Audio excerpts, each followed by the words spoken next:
Allez, c'est parti. Bonjour, c'est le 11 avril aujourd'hui et bien sûr, nous sommes toujours en quarantaine ici en France et je pense que dans beaucoup d'endroits dans le monde. Je vous souhaite déjà d'emblée une super bonne fête de Pâques. Nous sommes aujourd'hui donc le samedi. C'est un jour d'attente, n'est-ce pas, le samedi, parce que le Christ est mort hier et aujourd'hui on attend.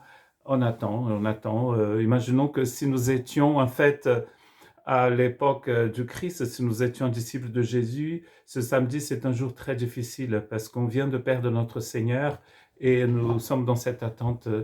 On ne sait pas en fait que Jésus va ressusciter vraiment, il ne le savait pas, mais il est ressuscité le troisième jour et il est vivant pour toujours. Je voudrais continuer donc à parler de ce sujet qui est un peu risqué quand même, la grâce. Pourquoi c'est risqué? Parce que les Écritures sont en train de nous dire que euh, tout ce que nous voulons recevoir de Dieu, tout ce que nous pouvons, en fait, ce que nous allons recevoir de Dieu, c'est un cadeau. C'est pas un dû, donc c'est pas un salaire, c'est un cadeau que Dieu nous donne. Ça ne nous coûte rien, même si parfois on a envie de payer pour ce que Dieu nous donne. Mais si vous voulez payer pour un cadeau, le cadeau n'est plus un cadeau. Ça va être un achat, quelque chose que vous allez acheter pour vous. Dieu nous offre quelque chose de gratuit. Et peut-être on va me dire oui, mais c'est très intéressant de dire ça quand on habite dans les Pyrénées-Atlantiques, où ici de mon village basque, je peux voir la montagne où il y a encore de la neige. Il fait assez chaud ici, on est à peu près 20 kilomètres de la mer. Si je monte en haut du village, je peux aussi voir les montagnes en Espagne et l'Espagne. Donc c'est super beau, on a l'impression qu'on est tout le temps en vacances.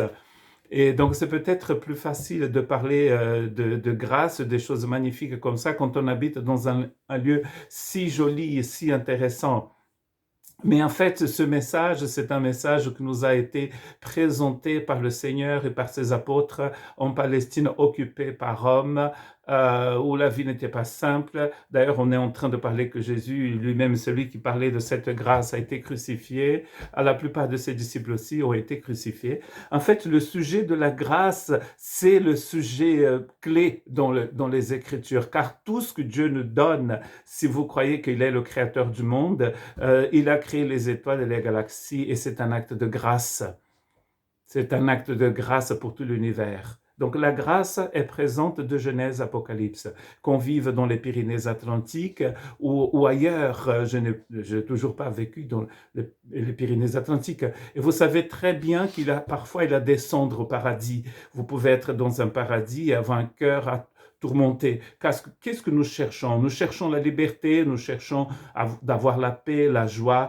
Et nous allons chercher cela un peu partout sur Netflix, sur Facebook, dans la religion, dans la drogue, dans l'alcool. Ici en France, on dit que la cuisine, c'est presque une religion. Donc, dans la cuisine, dans les bons vins de Bordeaux, nous sommes dans une région où abondent les domaines. Il y a même du vin ici au Pays Basque.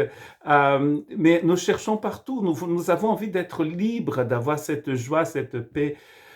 En fait, c'est ce que la grâce nous propose. La grâce nous propose ça dans un paquet cadeau où vous allez trouver tout ça. D'ailleurs, Paul appelle ce cadeau les fruits de l'esprit.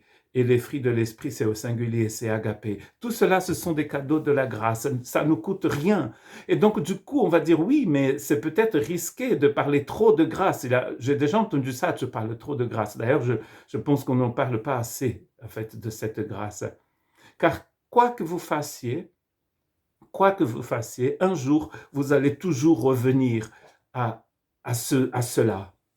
Soit Dieu nous offre son cadeau, soit on est mort.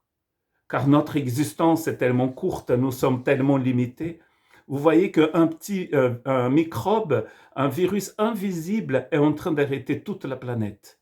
Nous parlons de récession en France, moins 6% de croissance, la plus grande récession depuis la Deuxième Guerre mondiale. Et tout cela par un virus.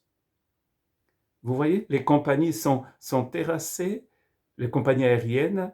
J'entendais les avions passer au-dessus de notre village pour aller à l'aéroport de Biarritz. On ne les entend plus parce que l'aéroport est fermé.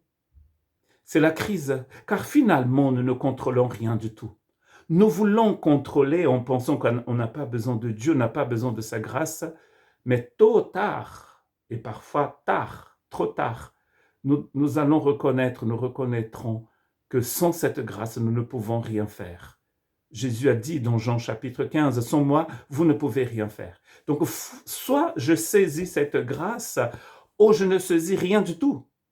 Car tout ce que je construis devient de la poussière.